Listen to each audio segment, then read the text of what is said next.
গ্রামে দাদুর বাড়িতে এসে একটা দিনের জন্য সবাই মিলে পিকনিক করলাম আর মজা করে দিনটা কাটালাম। আসসালামু আলাইকুম এভরিওয়ান, কেমন আছেন সবাই? তো প্রথমেই বলে নিই, আজকে কোনো ধরনের কেকের ডেকোরেশন ভিডিও আমি আপনাদের সাথে শেয়ার করছি না। আমি রিসেন্টলি গিয়েছিলাম আমার দাদু বাড়িতে, আর সেখানে গিয়ে কি কি করলাম সবটাই শেয়ার করতে চেষ্টা করব আজকের এই ভিডিওতে। তো আশা করছি আজকের এই ভিডিওটা আপনাদের কাছে ভালো লাগবে। যাই হোক, আমরা মূলত গ্রামে যাচ্ছি আজকে ট্রেন দিয়ে। আমার কাছে ট্রেন জার্নিটা খুবই ভালো লাগে, আর সত্যি কথা বলতে বাস, সিএনজি বা এইসব কোনো কিছুতেই আমি উঠতে পারি না, কারণ আমার একটা ব্যাড হ্যাবিট আছে, যেটা হচ্ছে বমি, আর সেটাকে নিয়ে আমি খুবই ভয় পাই। আর তাই সকাল সকাল আমরা বের হয়ে গিয়েছিলাম বাসা থেকে। আর দেখেন গ্রামের অবস্থা, মানে একদম কুয়াশায় ভরা ছিল। তো এই যে আমরা সকাল 6:30টার দিকে ঘর থেকে বের হয়েছিলাম, আর প্রায় 7:30টার ভিতর আমরা চলে এসেছি আমার গ্রামের বাড়ি। আর এই যে দেখেন, আমার আগে এখানে আমার মেয়ে দৌড়াচ্ছিল। আসলে শীতে গ্রামে আসার মজাই কিন্তু আলাদা। যে দেখেন, তার আগে আমি এখানে আমাদের গাছের বড়ইয়ের অবস্থাটা দেখাচ্ছিলাম। অন্যান্য কিছু কিছু গাছে একদম বড়ই পেকে যাচ্ছে আর বড় বড় হয়ে গেছে, আর এখানে ওরা একদম পুচকি পুচকি হয়েছিল। আর এই যে ফাইনালি আমরা আমাদের উঠানে এসে পৌঁছালাম। আর এই যে যেই মাটির ঘরটা দেখতে পেলেন, এই ঘরটাতেই আমরা অনেক বছর আগে ছিলাম। মানে যখন আমি গ্রামে ছিলাম, মানে আমার জন্মস্থান কিন্তু এই জায়গায় গ্রামে। আর প্রায় 20 বছর হয়ে গেছে আমরা এখন এই গাজীপুরে, মানে জয়দেবপুরে থাকি আর কি। আর এখন এই যে যেই বাড়িটা দেখতে পাচ্ছেন, এটা নতুন করা হয়েছে, মানে এখনো কাজ চলছে, শেষ হয় নাই। আর এখন থেকে গ্রামে আসলে আমরা এখানেই থাকবো। তবে যেই মাটির ঘরটা দেখতে পাচ্ছেন, সেটা আমার দাদির খুবই প্রিয় জায়গা। সে কখনোই তার স্বামীর ভিটা ওই মাটির ঘরটা ছেড়ে যেতে চায়নি। তবে আজকে দেখেন, সবাইকে ছেড়ে ঠিক এই জায়গায় সে শুয়ে আছে। আমি জাস্ট ঘরে ব্যাগ ট্যাগ রেখেই চলে এসেছি আমার দাদির কবরটা দেখ। 22 বছরের এই জীবনে বলতে পারেন এই প্রথমবার গ্রামে এসে আমার সেই দাদির মুখটা আর দেখতে পাইনি। তো তার কবরটা দেখতেই চলে এসেছি আমি প্রথমে। আর কি আর বলবো, আমরা যখন গ্রাম থেকে চলে যাই, মানে আমার বয়স যখন 4 বছর, তখন আমরা জয়দেবপুরে চলে আসি একেবারে। তো তখন থেকে আমরা আমার দাদিকে অনেক বলেছি যে চলে আসো আমাদের সাথে, কিন্তু সে কখনোই এই মাটির ঘরটা ছেড়ে যাবে না। প্রায় একটা বছর হয়ে যাচ্ছে আমার দাদি চলে গেছে এই দুনিয়ার মায়া ত্যাগ করে। তো যাই হোক, সবাই আমার দাদির জন্য অনেক বেশি দোয়া করবেন। আর এই যে দেখেন, আমার 2 মেয়ে এখানে, মানে একজন আমার ভাগ্নি আর একজন আমার মেয়ে। তো ওরা দুইজন গ্রামে এসে এখানে ক্ষেতের মধ্যে কি দৌড়াদৌড়ি লাগাইছে। তো এখানে হাস্যকর একটা ঘটনা আমি ঘটাইছিলাম, এই মুরগির বাচ্চা আর এই ছাগলগুলোকে দৌড়ানি দিচ্ছিলাম আমি। তো খুবই মজা লাগছিল, আর এত কুয়াশা ছিল, মানে একদম শান্তি শান্তি একটা অনুভূতি হচ্ছিল ভিতরে। তো এই যে দেখেন, এরপর আমরা বড়ই পেরে খাচ্ছিলাম, আর এই গাছের বড়ইটা যে কি মজা ছিল, মানে একদম টক মিষ্টি। আর এই যে আমি এখানে দেখাচ্ছিলাম একটু জুম করে, আমাদের গাছে আমের মুকুলও চলে এসেছে। আর এখন একটু ঘোরাফেরা শেষ করে আমি চলে আসলাম বাসায়, কারণ দুপুরবেলা আমাদের রান্না বান্না করতে হবে। আর রান্না বান্না শেষ করে আমরা আবারও কিন্তু বিকালের মধ্যে আজকে চলে যাব জয়দেবপুরে। তো সেই জন্য সবকিছু মিলে একটু তাড়াহুড়োই করছিলাম। আর এইখানে দেখেন কি হাস্যকর একটা ঘটনা আমি ঘটাইছি আমার আম্মুকে দিয়ে।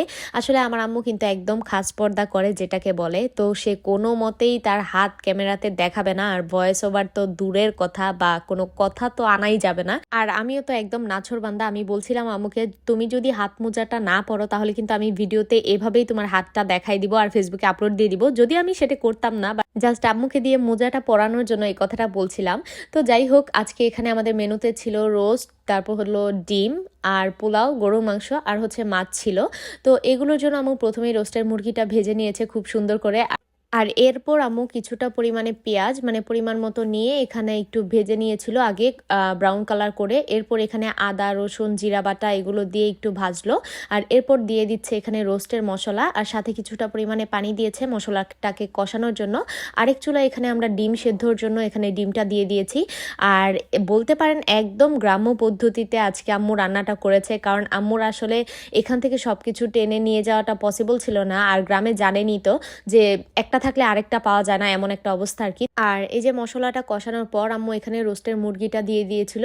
আর এখানে একটা বোতল কেটে আমরা ভেতর থেকে দুধটা বের করে নিয়েছিলাম, কারণ আম্মুর পক্ষে এতটা সময় বসে থাকা পসিবল ছিল না, তাই একদম বোতল কেটে আমরা দুধটা দিয়ে দিয়েছি। আর লাস্টে আমরা কিছুটা পরিমাণে ঘি দিয়ে আবারও কতক্ষণ রান্না করে নিচ্ছি।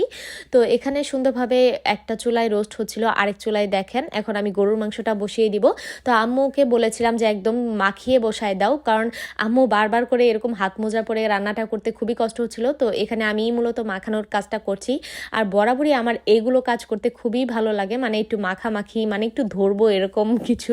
তো যাই হোক, এখানে আম্মু আমাকে সবকিছু মশলা দিয়ে দিচ্ছিল, হলুদ মরিচ যা লাগে আর কি, তেল, তেজপাতা, এলাচ, আদা রসুন জিরা বাটা, এগুলো দিয়ে আমি সুন্দরভাবে মেখে নিয়েছিলাম। আর এই যে আমার মিক্স করা শেষ হয়ে গেলে এখানে আমি চুলার মধ্যে মাংসটা বসিয়ে দিব। আর গরুর মাংসটা আমার কাছে মনে হয় মাখিয়ে বসালে আরো বেশি টেস্ট হয় খেতে।